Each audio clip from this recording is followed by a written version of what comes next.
All right, so this is 4v4 flag football training. You did 7-on-7. It is a little bit different, but it's actually easier, so be ready for that.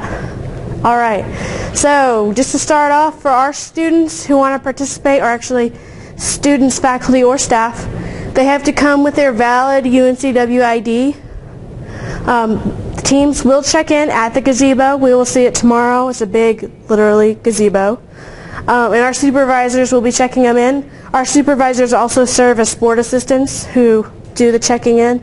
So either the supervisor or the sport assistant will be doing that.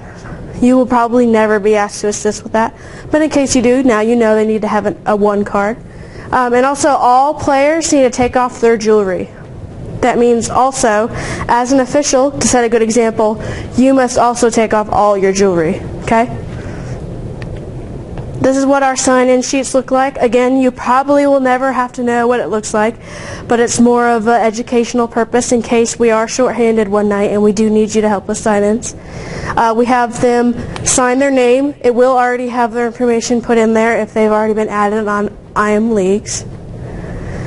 This is our scorecard, and as you can see, you have the first half, second half score. You're going to have, this part should already be filled out by our supervisors in the office from that day. You are going to put all the information, sportsmanship rating, which we'll go over later. You're going to have to list all of the positions. So if Twigger works R, I want to know that. If Frank works back judge, I want to know that too. Because if we have an issue, the players aren't going to necessarily remember their name, but they're going to say that ref on the back side of the field. We want to be able to go back to the scorecard and know who to contact about any issues. So make sure you guys have that correct.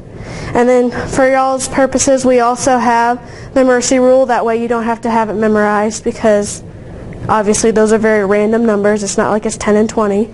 So we put those on there for you guys. That's basically everything I just said. If you do have any unsportsmanlike penalties, make sure you list them. You have both, if it was who it was on, when it was on. You guys write the number, because if you get two on the same player, that's an automatic ejection. So make sure you guys do record what number it's on. Obviously, we already went over this. They need a one card, no jewelry. The ball, we do have balls they can check out. But most times teams bring their own because there's going to be at least one person who owns the football on the team. They are welcome to use any ball that they want, and if the other team requests to use the other team's ball, as long as it's okay with both captains, then they are welcome to use the same ball throughout the game. And we also provide the flag belts. There should probably be about 8 to 10 per field. So for 4v4, there's going to be 4 on the field. For co-rec, we will have 2 and 2. There must be at least 3 players to start. So that means if it's a 7 o'clock game and they've got 3 players, we're not going to wait for that 4th one. We're going to go ahead and get started because we have multiple games that night. We don't have the luxury of waiting until everyone gets there. For co-rec, like I said, it has to be 2 and 2. If they've got 3 males and 1 female, guess what? They've got to play 2 males and 1 female. You cannot have more than a +1 ratio for co-rec. For our field equipment, we will have pylons. It's actually 5 per end zone because our fields are a little bit smaller for 4v4. You're going to have cones, which you'll use to set the line of scrimmage and the neutral zone. And we'll also have yardage markers that will show you the lines to gain. So we'll have a goal line, 20-yard line, and a goal line. Players must be equipped with shirts.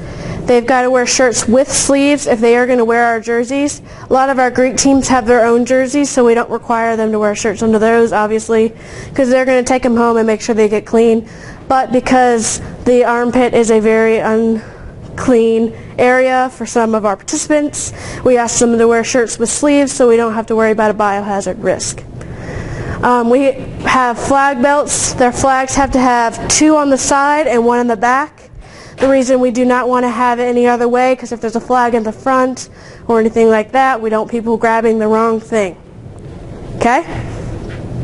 For braces, people are welcome to wear them. if they need them. Obviously, we would love for them to wear them, but just make sure there's no exposed metal because that is a risk of injury. Obviously, if it is one of those braces that has metal and then it has a felt piece over it, that's fine. If at any time during the game that piece falls off and the metal becomes exposed, the player either needs to sit out or take the brace off, okay?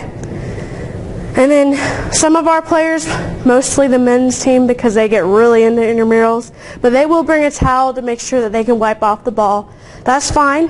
They need to place that towel next to the orange cone, making sure it's in the neutral zone. And then it can't be tucked into the shorts because it looks like a what? It looks like a flag, right? So if somebody pulls that towel and they say, I got him.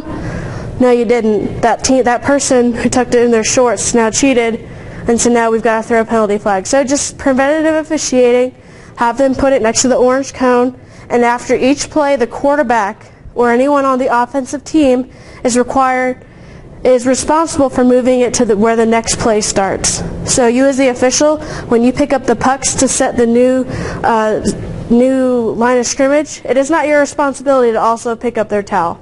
If they want to use it, they got to make sure it moves with the play.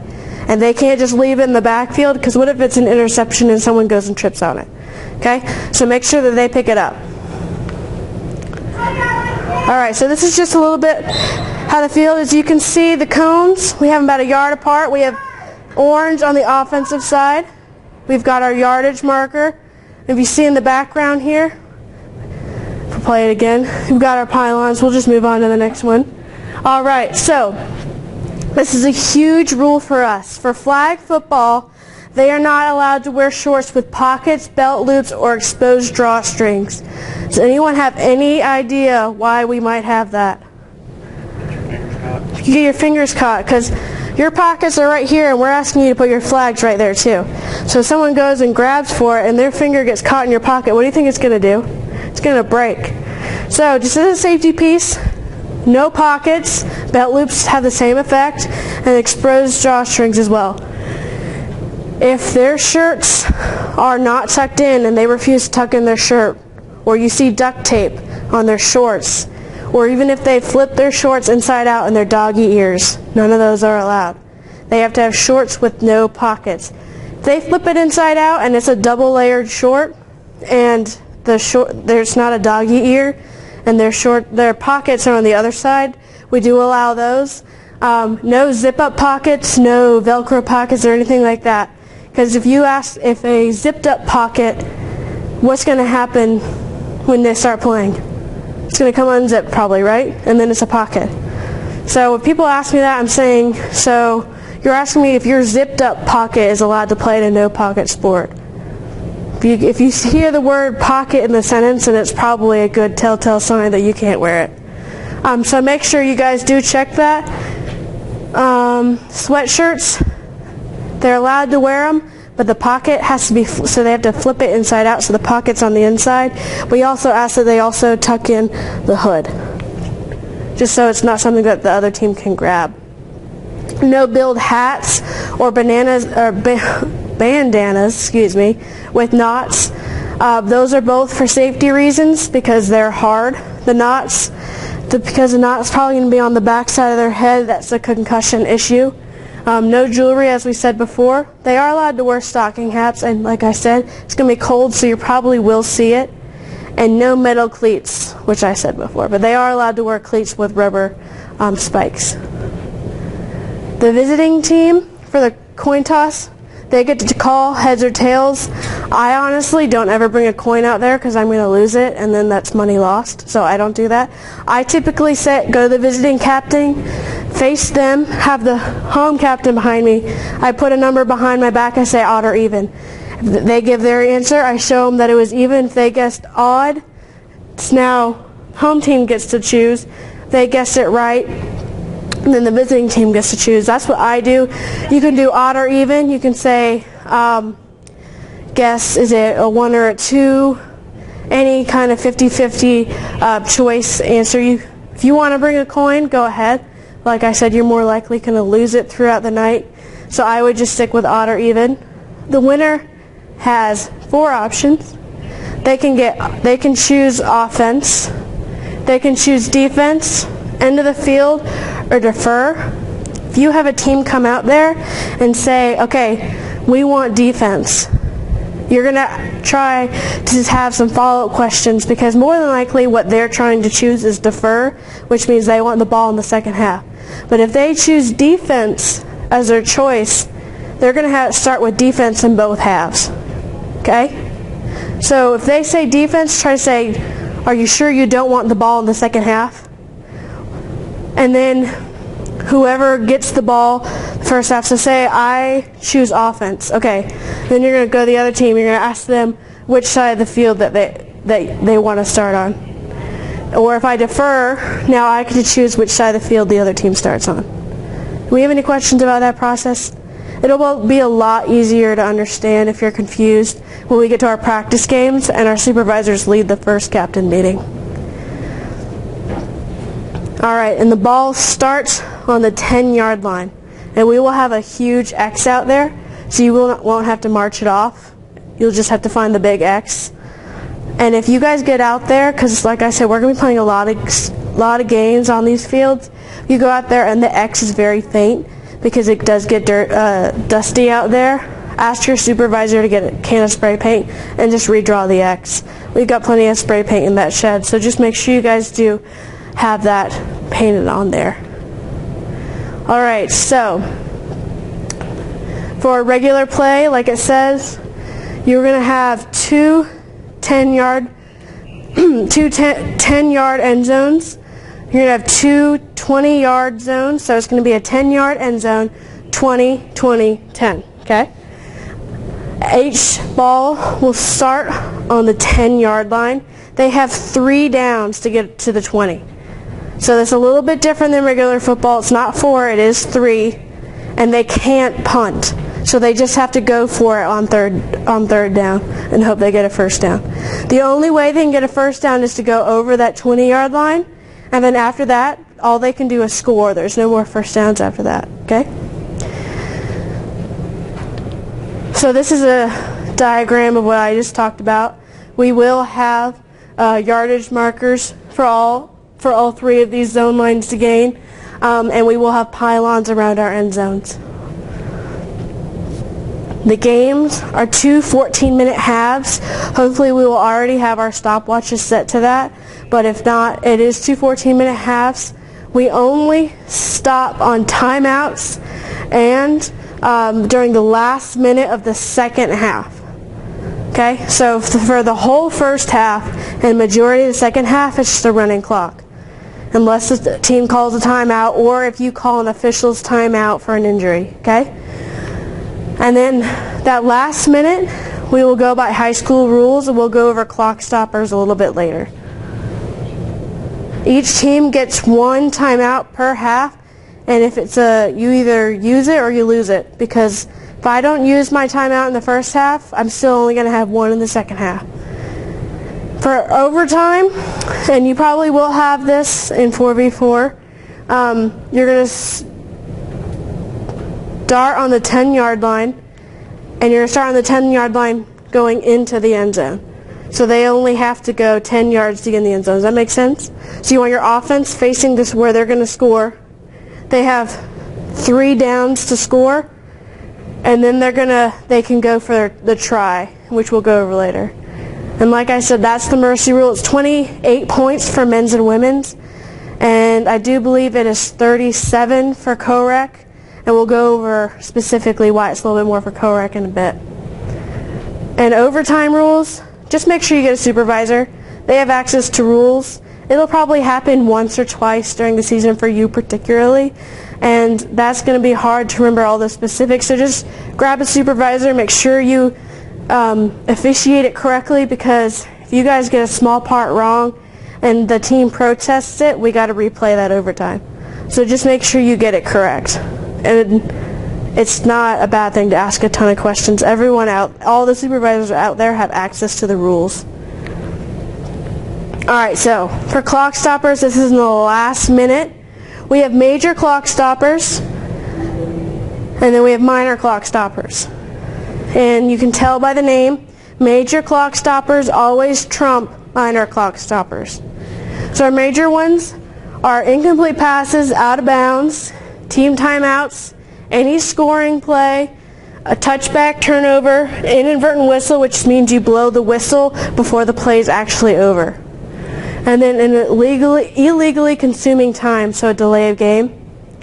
And then a minor clock stopper is all first downs, officials timeouts, so like I said, for injuries and penalties. So if I'm officiating and the team throws the ball, it's an incomplete pass, but we have an offensive pass interference, what are we going to start the clock on? On the snap. Because it was an incomplete pass, which is a major clock stopper, right? But if it's just the penalty, we're going to be starting on the whistle, the ready for play whistle. And we'll go over the ready for play whistle tomorrow when we go over the referee section. Alright, so the only time that you're going to extend a period is if on the last play we have a live ball penalty that is accepted. So let's say my team throws the ball, like I said, it's a defensive pass interference, and the second half ends. Well, because the other team cheated for me not to be able to get a complete play, and the penalty comes with a repeated down, I get a free down. So we'll play without a clock. It's going to be an untimed down, and I get another shot at scoring. Okay? Another one is offsetting penalties. So if I flag guard and then the other team holds me, those are offsetting penalties because there's one on the offense, one on the defense. It's a replay of the down. An inadvertent whistle, like I said, that's a whistle that's blown before the play is actually over. And then a touchdown. After a touchdown, in the last minute of the second half, after each touchdown, you're going to stop the clock, and then for the tries, we're not going to time it. Okay? And then if you score a touchdown, that's the last play of the game, we're going to let you to go ahead and go for the try as an untimed down. Alright, so for co-rec rules, we have open and closed plays. Every possession starts open, and that means that male or female quarterback, whoever, can throw to whoever. There's no restrictions on who can catch the ball. But if there is a male-to-male completion, that play becomes closed. And that means the next play has to involve a female. She either has to be the quarterback or the person catching a pass. And it has to be a legal forward pass. Okay, so I can't just throw a backwards pass, or Josh can't throw just a backwards pass to me. That doesn't open the play because it's not a forward pass. Okay, so it's got to be a forward pass. And then once they reopen the play, obviously the next play is open. Penalties do not affect this. So if I throw a completed pass to Josh to open the play, but there's flag guarding on the play, I still have a legal forward pass to Josh, and I'm a female, so I was involved. I opened the play, so the next play is still open. Okay? The penalty does not affect whether it's open or closed, because I met the requirements to open the play. I was wrong. Mercy rule is 36 points with 1 minute left in the second half. The reason is because if a female is involved, either throwing or catching, or the individual who breaks the plane to score a touchdown, it is 9 points. That's why you'll see the really, really good co-rec teams will have a female quarterback, because no matter what, every single touchdown will be 9 points. So it's a huge advantage to have a female quarterback. Any questions about that? Because that is one we typically get wrong on the first couple of games. Any questions? If you guys don't ask questions and you get it wrong in the game, I'm going to say I taught you. Okay, so if you have questions, please do ask. Alright, so I'm going to break you guys up into crews. So we have 3 iPads, so guess what? We have 3 crews. So I'm going to start over here. We're going to go 1, 2, 3, 1, obviously, like we did in elementary school. So 1, 2, 3, 1, 2, 3. Perfectly. So if I can have 1s here, 2s here, and 3s over there back in the corner.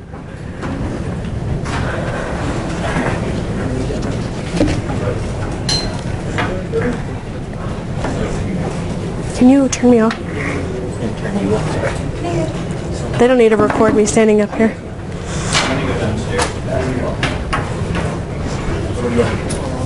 You're like 5 minutes.